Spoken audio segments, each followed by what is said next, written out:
আসসালামু আলাইকুম। দেশ ও প্রবাসী ভাইদের ভিতরে আমরা আবারও নিয়ে এলাম অসহায় নারীর জীবনের গল্প। তো আজকে স্ক্রিন ভিতরে যে আপুটা আজকে আপনার আজকের প্রতিবেদন। যদি ভিডিওটা ভালো লাগে অবশ্যই লাইক শেয়ার করবেন, আর যদি চ্যানেলটা ভালো লাগে অবশ্যই সাবস্ক্রাইব করে আমাদের পাশে থাকবেন এরকম নতুন নতুন ভিডিও পাওয়ার জন্য। তাই দর্শক ভাইদের মূল্যবান সময়টা নষ্ট না করে চলে যাচ্ছে সুন্দরী আপুর কাছে। আসসালামু আলাইকুম আপু, কেমন আছেন? ওয়ালাইকুম সালাম, ভালো আছি। নাম কি আপু আপনার? নদী। নদী আপুর দেশের বাড়ি কোথায়? দেশের বাড়ি ভোলাঘাট। ভোলা কুঞ্জিরাট না? বয়স কত আপনার? 19। 19 বছর। বিয়ে শাদী হয়েছে আপনার? হ্যাঁ, আমার বিয়ে হয়েছে, একটা ছেলে হয়েছে। বিবাহ হয়েছে, ছেলেও আছে, এতে প্রতিবেদনে কেন আইছেন?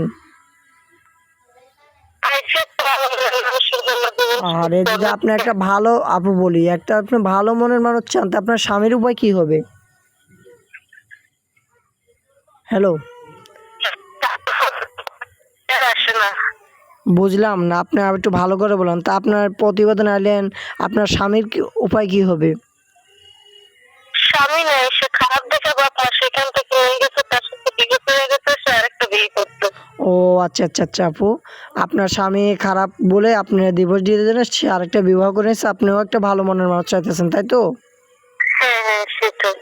আচ্ছা, কিরকম মনের মানুষ চান একটু দেশ ও প্রবাসীদের উদ্দেশ্যে খুলে বলুন তো, কেমন ভালো মনের মানুষ চান আপনি?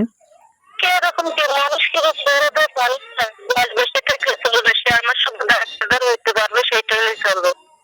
যে আপনার সুখে দুঃখে পাশে থাকবে, যে আপনার দায়িত্ব নেবে, যে আপনাকে ভালোভাবে দুইটা ডাল ভাত খাওয়াইতে পারবে, এরকম একটা ভালো মনের মানুষ চাইতেছেন, তাই তো?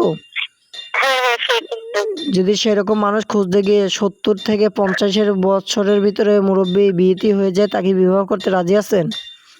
হ্যাঁ, আমি রাজি আছি।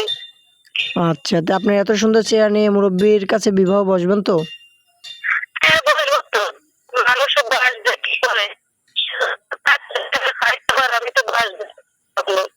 যে আপনাকে সুখে দুঃখে পাশে থাকবে, যে আপনাকে দুইটা ডাল ভাত খাইতে পারবে, এরকম ভালো মনের মানুষ চাইলে বিবাহ বসবেন, তাই তো? হ্যাঁ হ্যাঁ, এর আগে কি আর প্রতিবেদনে আইছেন? না না, আসলে মানুষ প্রতিবেদন আসে তো কষ্ট পাইয়া। আচ্ছা, এখন আপনি খান কিভাবে, চলেন কিভাবে, কি করেন এখন বর্তমানে? হ্যাঁ, কষ্ট করে। এখন কি করেন এখন বর্তমানে? আপনার স্বামী তো তালাক দিয়ে দিয়েছে, এখন খান কিভাবে? বাবা মা আছে আপনার? সব আছে, সবাই কাজ করে। সৎ মা ঘরে না? সৎ মা ঘরে আপনার না? হ্যাঁ হ্যাঁ, সত্যি। বাসা বাড়ি কাজ করি, কাজ করি। বাসা বাড়িতে কাজ করেন। দেড় সব প্রবাসী ভাই শুনতে পারছেন, আপনি বাসা বাড়িতে কাজ করে অনেক কষ্ট আছে। আর সৎ মা ঘরে, সৎ মা তো কী করে এটা বুঝতেই পারেন, নিজের মেয়ে হলে না তার তৌকিদ রাখতো। সৎ মা ঘরে নিয়ে আপু অনেকটাই কষ্টের ভিতরে আছে। আর স্বামীও তাকে তালাক দিয়ে দিয়েছে। যে আপুটার মনের মানুষ একটা খোঁজ দিয়েছে, যে ভালো মনের মানুষ যদি পায় তা আপুটা বিয়ের সাথে বসবে।